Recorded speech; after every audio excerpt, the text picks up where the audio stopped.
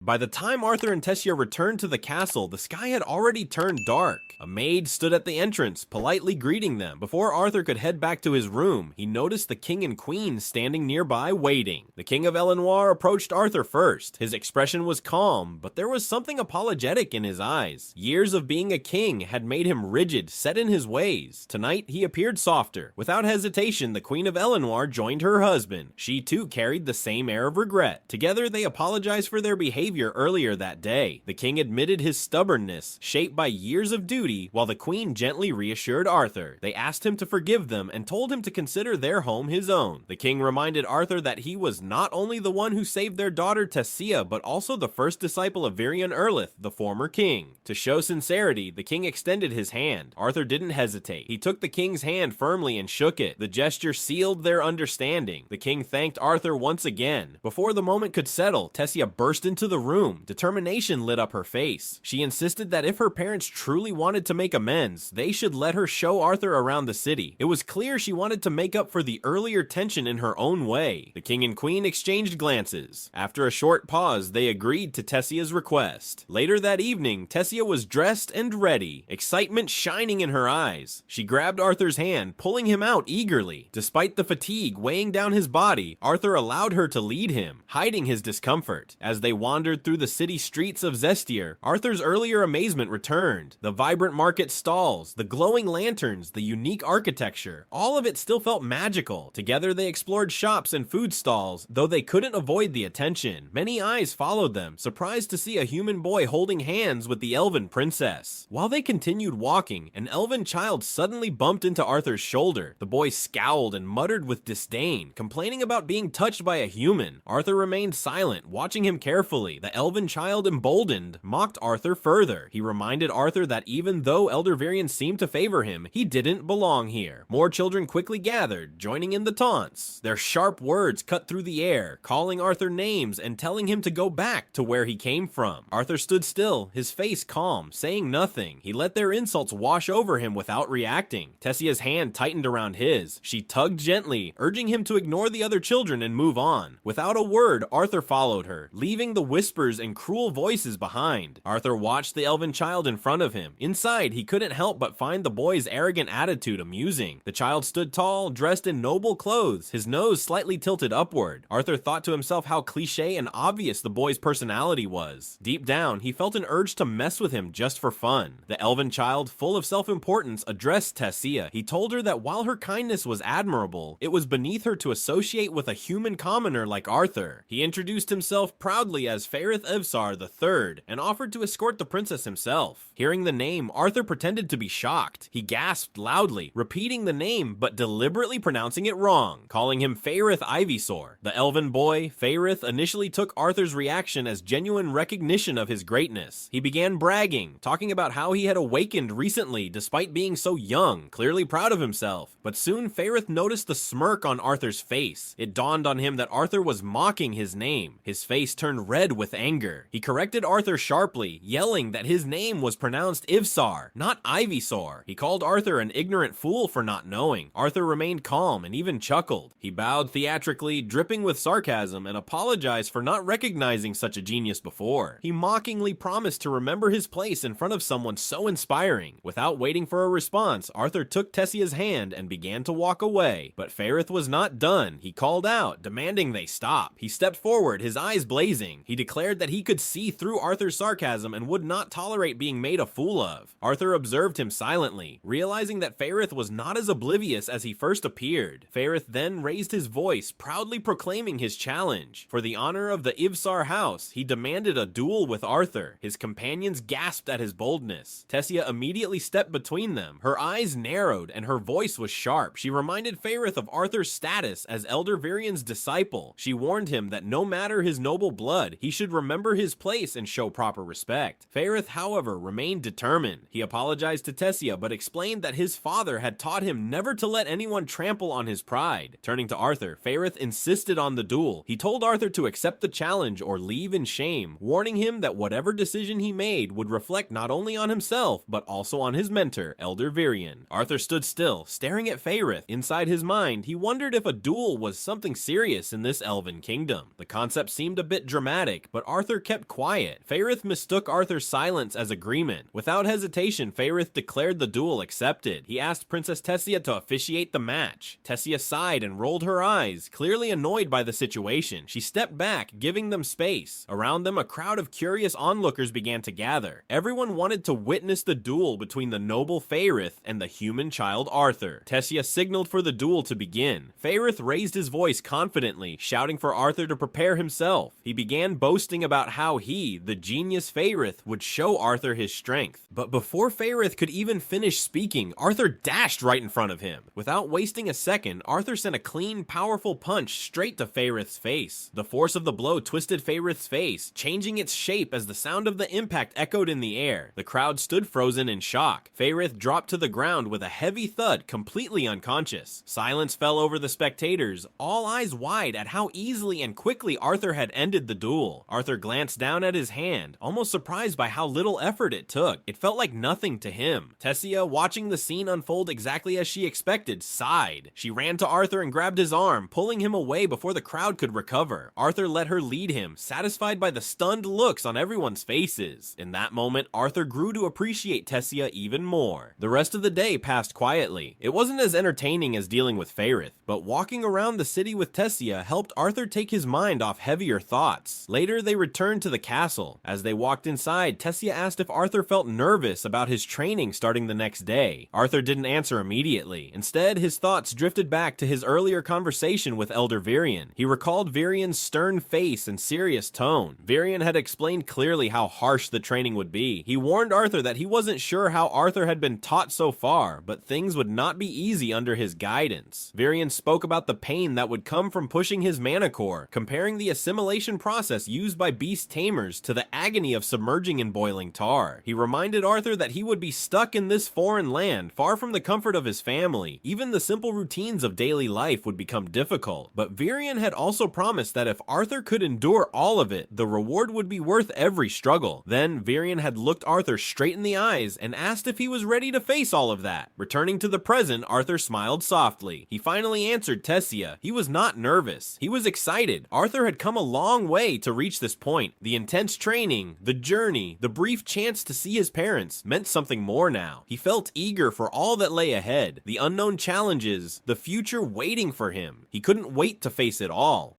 Thanks for watching. Like, share, and subscribe if you enjoyed it. Until next time, happy watching.